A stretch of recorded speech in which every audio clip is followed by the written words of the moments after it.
Definitivamente, una de las teorías que tenía la Fiscalía era precisamente ver de qué forma desvirtuaba el tema de los fondos.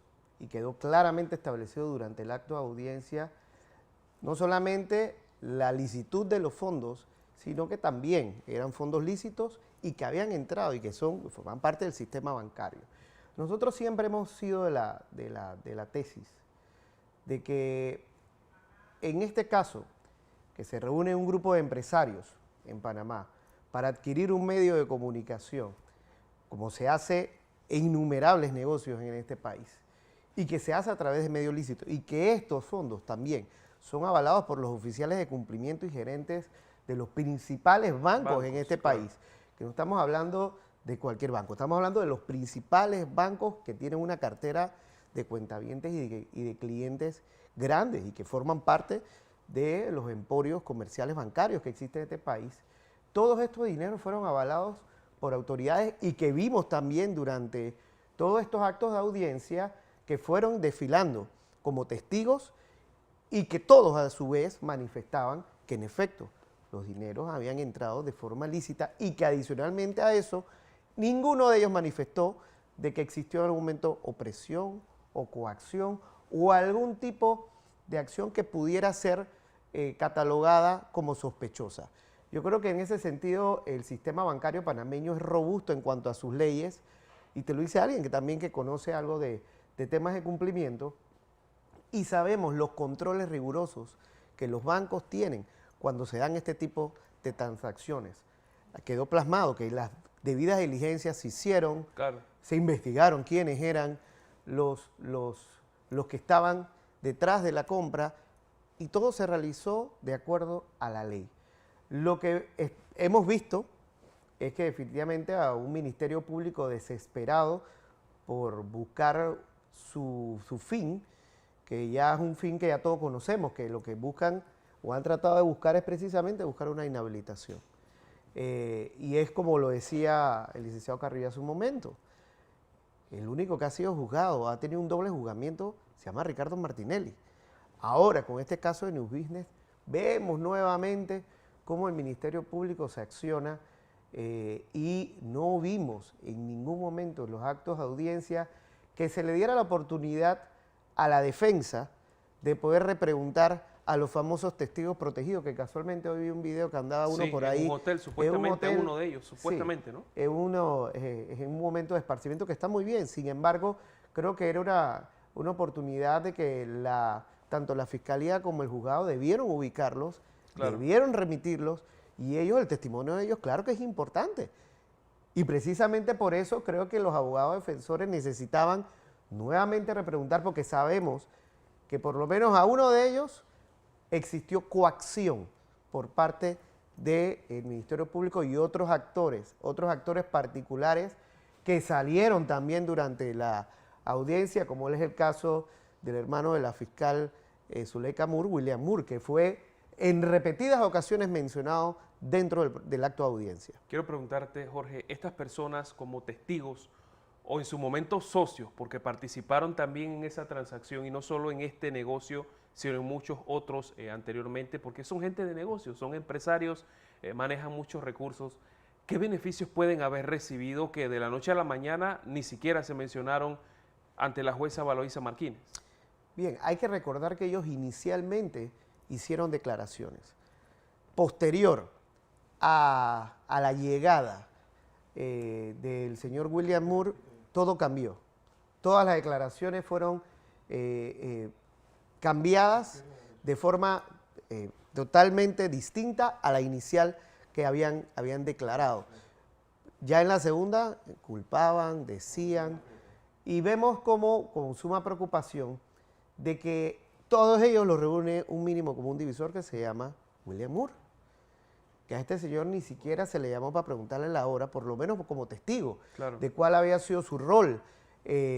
Vemos cómo inclusive durante un acto de audiencia, sí, uno de estos testigos miente descaradamente. Dice que no lo conoce, eso es importante, dice en su momento que no lo conoce, pero luego cuando circula pues parte de estas fojas de este expediente, efectivamente ese abogado había firmado no una declaración, sino muchas declaraciones, quedaba plasmada allí su firma.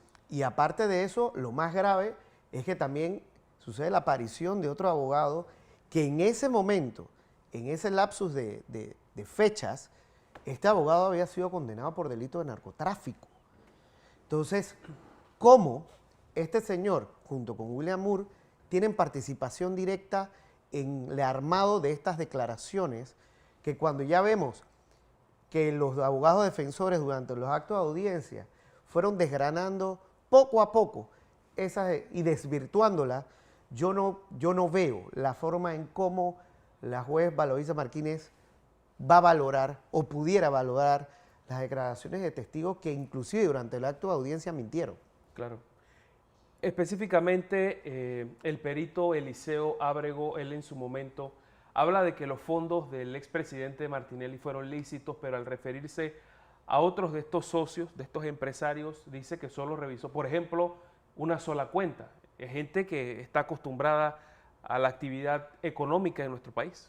Mira, creo que yo vi varios contrainterrogatorios de los abogados defensores a este perito en particular, y la verdad que me dio pena ajena, porque son, en teoría, y la ley establece que estos peritos, cuando son llamados a rendir este tipo de declaración, son expertos en la materia. Y nosotros vimos con suma preocupación de que no habían elementos científicos que diera luces sobre lo que a él se le estaba preguntando. Y vemos que divagaba muchísimo. Sí. Creo que hubo dos abogados que inclusive prácticamente de forma respetuosa lo dejaron en evidencia que ni siquiera hubo operaciones matemáticas sencillas que pudieran dar cuenta de una cantidad versus restando la otra cantidad. Cosas como esa, que son peritos que deben ir preparados para estos actos de audiencia, son estos peritos realmente los que, a mi criterio, tampoco deben ser considerados por parte de la juez, Claro. porque son peritos que no fueron, en ese sentido, demostraron no tener la pericia para hablar sobre lo que se le estaba preguntando. Es que, dicho sea de paso, pues quedó comprobado que se trata de un oficial de la Policía Nacional que él mismo declaró que efectivamente procesó lo que la Fiscalía le entregó. Si el fiscal le llega con una serie de documentos, se limitó única y exclusivamente en ese tema. Y recordarás también que algunos de los abogados incluso alertaron que en su informe citó una ley que ni siquiera tiene que ver con un mercado bursátil, sino con un concurso literario. Son precisamente lo que yo te manifestaba hace un momento. Y yo creo que el perito fue víctima también de la celeridad con que la Fiscalía o el Ministerio Público en general han armado estos casos. Y han sido golpe tras golpe que han tenido el Ministerio Público precisamente por no generar casos robustos, porque fueron mandados a hacer. Fueron actos que fueron directamente ejecutados desde la Procuraduría Paralela, fueron ejecutados directamente por el expresidente Juan Carlos Varela, y ya todos sabemos todos los demás, los otros casos que hemos visto.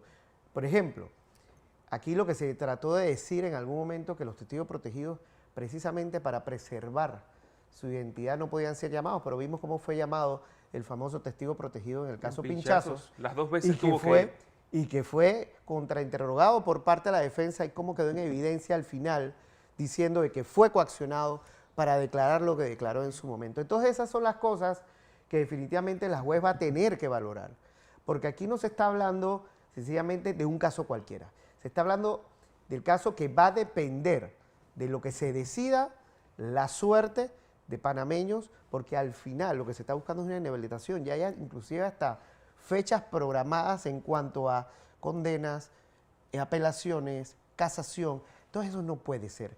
Ya los propios miembros de este gobierno, sí, como Pedro Miguel González, claro, ya ha manifestado, del PRD. No estamos hablando de cualquiera, estamos hablando de un dirigente de ese partido que ya ha dicho públicamente de que el órgano ejecutivo está metido dentro del órgano judicial viendo y presionando para que hayan condenas. Supuestamente hasta fechas de la apelación, fechas para negar la casación, o sea, todo un panorama. Quiero preguntarte, Jorge, también ya para concluir, ¿qué pasa con los testigos protegidos que no comparecen De igual forma, ha circulado un video en redes sociales donde presuntamente hay uno de ellos, pero la Fiscalía en su momento ha dicho que no lograba ubicarlos, luego dijo que estaban incapacitados, que otro que prácticamente pues, no podía salir del país logró salir. Hay todo un caso también, una denuncia de la defensa del expresidente Martinelli por ese permiso otorgado o por la jueza Valoisa Martínez o por su personal.